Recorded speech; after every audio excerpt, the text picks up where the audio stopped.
the past 4 years, the campus of Brigham Young University has been a place that we call home. A place we've learned, a place we've studied, a place we've been tested. A place that everyone says we're supposed to be. I'm Landon. And I'm Sabrina. We're both about to graduate with our bachelor's degrees in broadcast journalism. But as we look past graduation, we've wondered, did we do the right thing? Is it necessary in today's economy to go to college? Many in our generation have been raised to believe that college is not only the next step, but a necessary step in order to have a successful career.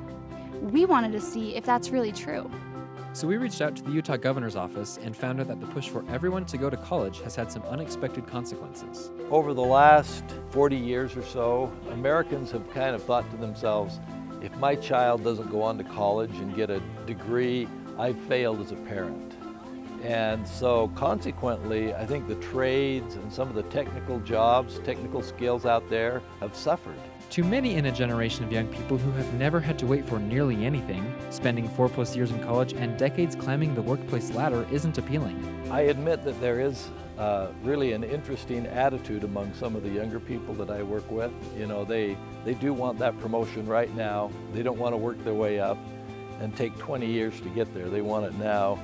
This desire for immediate success has motivated many to forego the college experience. So we found people our own age living their dreams without a college degree. From outfitting brides, writing code, to making hammocks, we want to show you 3 different stories of success. Our goal is not to tell you shouldn't go to college, but to help you find the right education for you.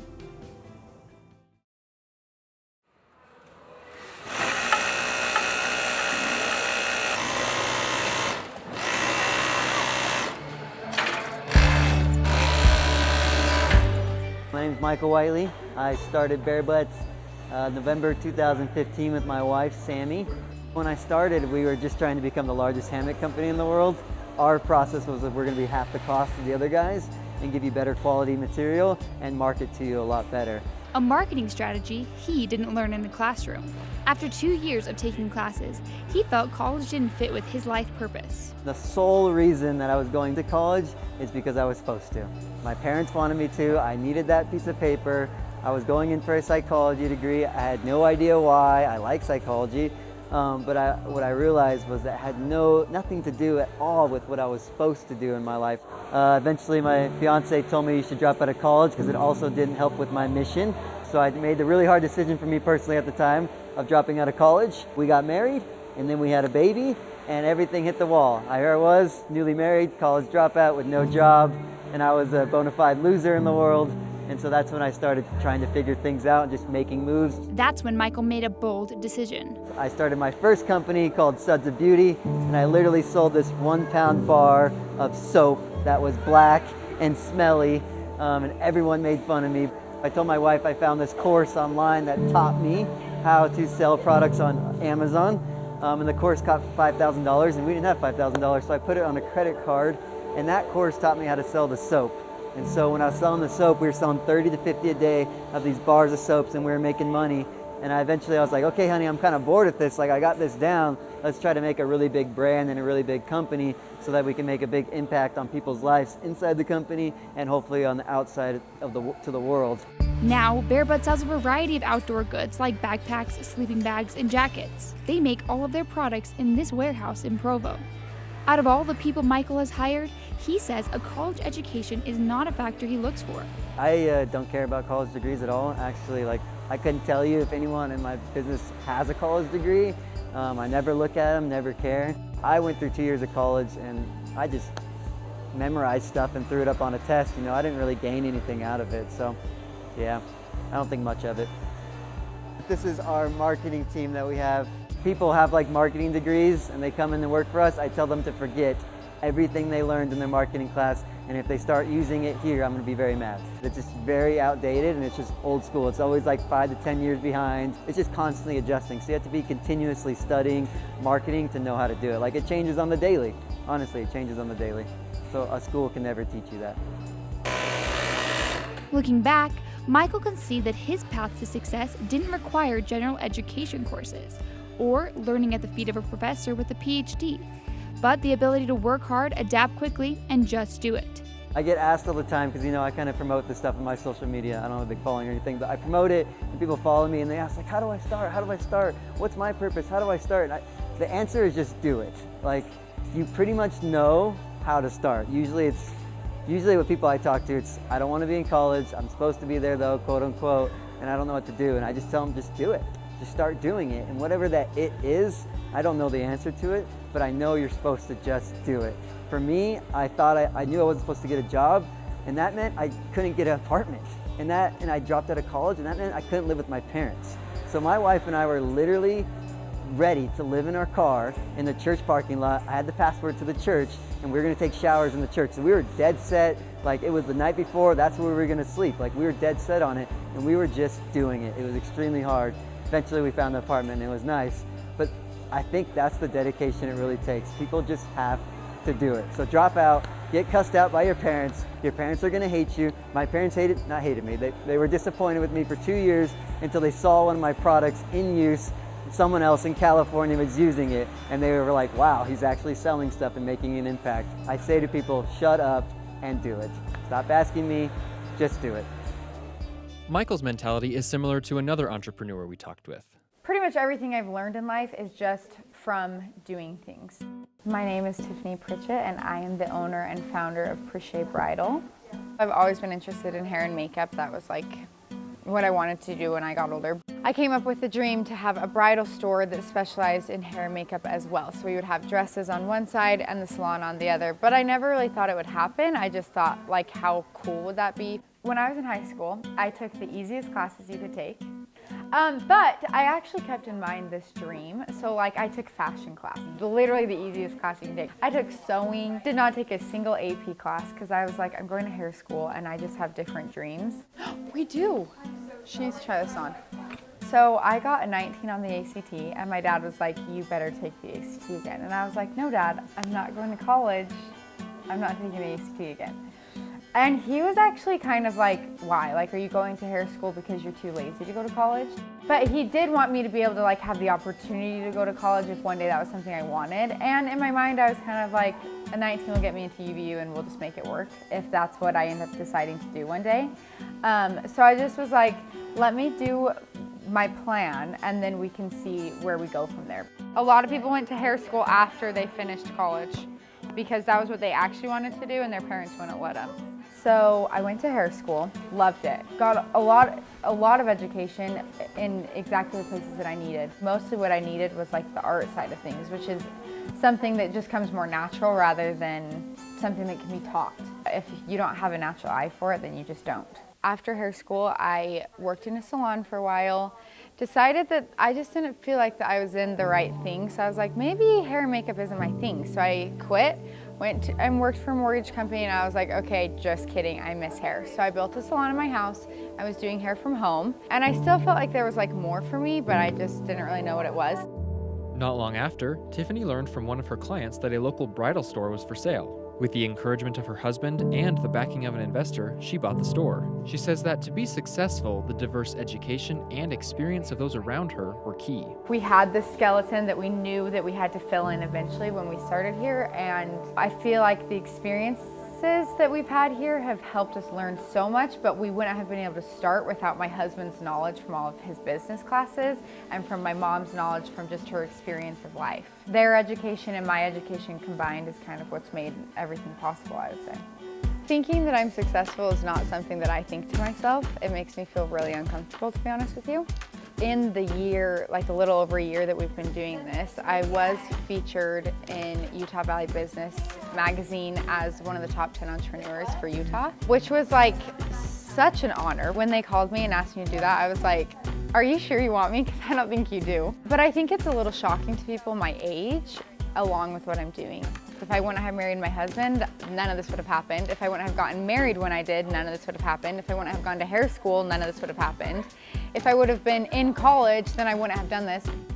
I'm absolutely living my dream without my college degree.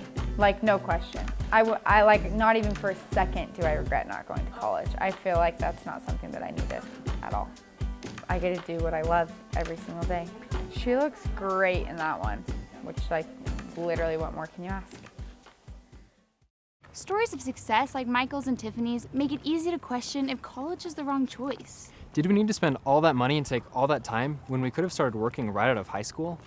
A recent study showed there are roughly 30 million jobs in the U.S. that pay an average of $55,000 per year and don't require a bachelor's degree. Considering research has shown an increase of college graduates working in non-graduate jobs, many wonder if the expense of college is worth it. But Val Hill says that even for jobs that don't require such training, a degree can help you stand out, especially when the economy isn't doing well. In a full employment economy like we've had the last few years, a lot of employers aren't really so concerned about the diploma and the degree as they are the skill set that young people have when they come out. And so I would say when unemployment is down around 3%, a college diploma is probably not as valuable as it would be in an 8% unemployment economy. The knowledge is critical, but showing me that you've gone through, you've gotten your degree, you paid the price is really important. And there's some people who just can't do that, or they won't do it. They're not gonna sacrifice to that extent. And so hopefully they can find another job and get in a good high-paying job without a college degree, even though it's infinitely harder than if you have that diploma. But Hale still admits that there is growing acceptance of and options for alternative systems of education. I think you're seeing more and more jobs that are available to associate's degrees, people who do 2-year degrees, or even people who do certificates. And we've seen a proliferation of these coding academies and things, these coding schools for people who learn to code in 6 months' time or something, and then they get a job. That's what students at DevMountain receive when they finish the school's coding boot camp. We got to update those instructions. It's a 3-month hands-on training that teaches students apps and websites from the ground up. It costs about $10,000 for the 3-month course, and that includes housing. They graduate with a certificate and qualifications for a well-paying job.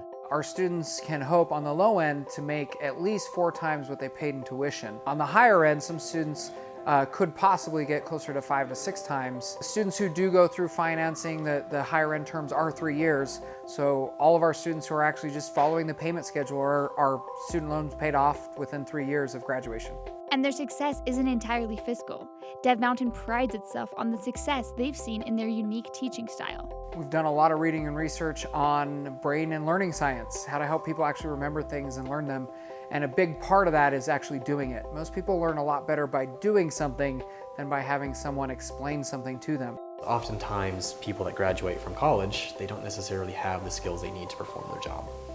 They may have theoretical knowledge, but they don't have real world experience. And so that's what we provide, is we don't teach them theory, we just say, go build things, like these are problems you're gonna run into. I didn't graduate from college. I started to look for alternative ways to get into coding, and I just heard about these boot camps that were starting up, that they did nothing but teach you code all day. And so the idea of just learning what's important to your profession and doing nothing else just made sense to me.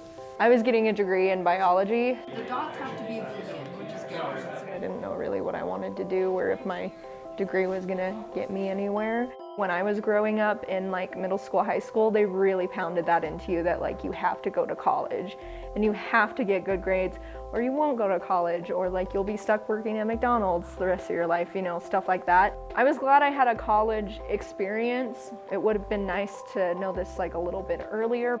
I wouldn't, say to my friends like you're doing it wrong or anything, because that's just their path. I don't think that one's necessarily better than the other. If I can go and finish this and get a job like right out of the bat, I feel that there's no need to go back to college and get a degree.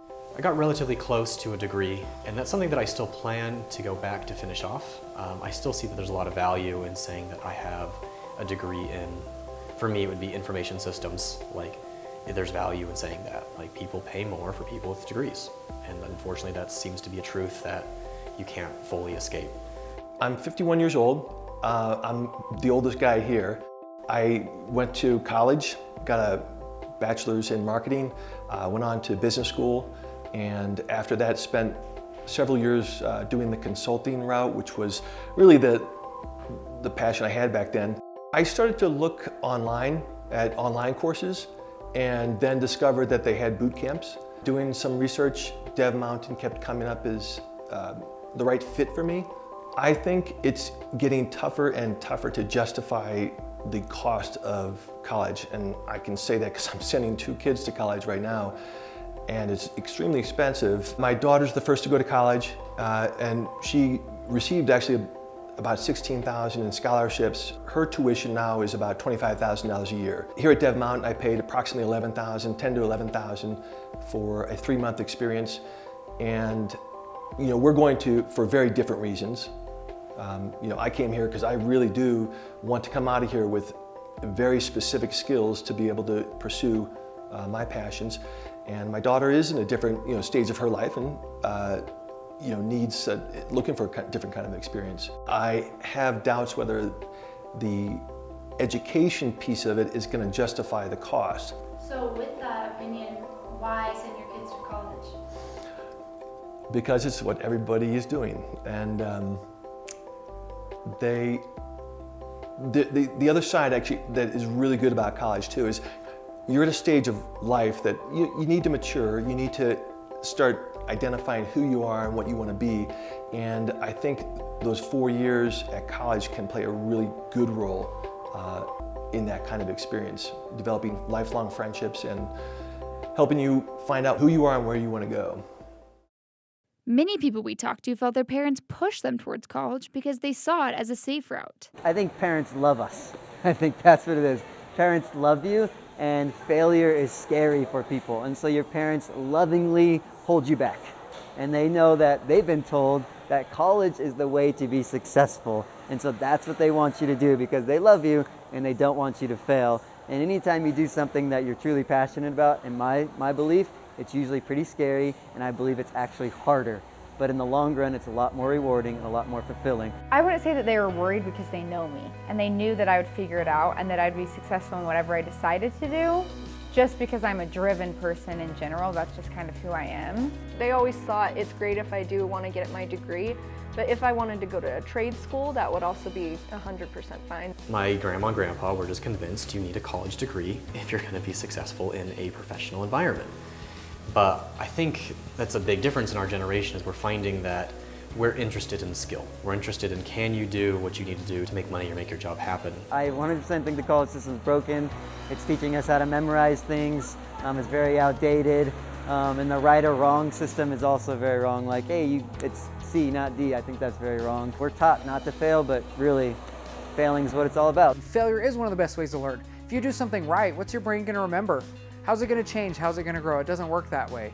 And so by encouraging our students to try and fail and learn from that, it's not only necessary to work as a developer, because that's what development is. It is trial and failure all day, every day. We're not bridge engineers where we get it right the first time or the bridge falls down. No, the bridge collapses 100 times while we're building it, and then we finally shake it and it doesn't fall anymore, and that's how we know it worked. Every time we write a line of code and it doesn't work, some people see that as a failure. But we push them to be like, no, this just means that you made a mistake and we're gonna fix it, we're gonna get better. And so it's literally all we deal with all day is just broken things. So we encourage students from day one, embrace failure, learn from failure, make 10,000 mistakes because it's not then until you're an expert. If you're avoiding mistakes, you're avoiding becoming an expert. Some of the biggest successes I've had so far are the failures. A lot of times they just see, oh, we're doing a bunch of sales and my product's all over the place and we have a strong social media presence. But what they don't understand is behind the scenes we have massive amounts of struggles because I believe I am very good at being an entrepreneur, but I know for a fact I am terrible in experience because I have zero. And so my experience is only 2 years. And so that just means I've made a ton of mistakes because I don't know how to do it, but I had the mentality to do it. College and school teaches us to stop failing, which is really bad. We should just be failing our whole lives. Once you start failing, it gets easier and easier because you realize you're just failing forward and you're getting better as a person. Not every kid wants to go to college. Not every kid should go to college. A lot of them aren't prepared for it. They don't want to do it. And we need to identify those kids right away so we can get them into some of these programs that will lead to great careers. If I would do it over right now, I would give it serious consideration to finding something I'm passionate about, finding the right online curriculum or some kind of boot camp or concentrated education experience to get the skills that would allow me then to pursue that passion. I just hope to inspire my kids to just do what they want to do, whether it's go to college and become a doctor or to do anything else. I just want to encourage them to live what they feel like they should inside their hearts. And I think we as a culture are slowly going to get better and better at that. And then we have to motivate ourselves to actually do it, because that's when it's hard. The single most important thing that I look for from my kids or anybody would be, do you have an idea of what you really do want to pursue? And if either of my kids said, hey Dad, I want to be a hairdresser, I want to be a car mechanic, I guarantee you my wife and I would both totally support sending into a trade school, an online school, whatever education path would give them the skills they need to actually pursue that career. I don't feel like boot camps are the one size fit all for every education thing, right? Doctors should definitely still go to school, please. Lawyers, people who build bridges, right? Go make sure you get that right the first time. There should be options though, especially with the rising generation, with the amount of knowledge on the internet. We need to stop selling the message that you're only as good as a grade tells you in school. You're only as good as the diploma or the degree that you're given. To achieve the American dream, you don't have to go to college. You can easily find a trade, become good at it, and make a good living doing the thing you really love to do. These stories show that going to college is probably not the right path for everyone. But for us studying journalism here at BYU, we feel we've made the right choice. We spent hours here in our college newsroom writing, editing, producing, reporting, and anchoring on live TV. We are live. Welcome to 11 News at Noon. I'm Landon Moore. And I'm Sabrina Reilley. We take our news stories and put together demo reels, which we're using to find jobs in our industry, something we couldn't have done right out of high school. Could we have learned what we've learned in some other way? Maybe. But we view our time at BYU as invaluable, not only for the education, but also for the experiences. We've made lifelong friends, been mentored by professionals, and learned from our mistakes along the way. We can't tell you what path you should be on, but these stories show that learning in whatever form is critical for success. So as you decide what your path will be, we hope you've been inspired to get the right education for you.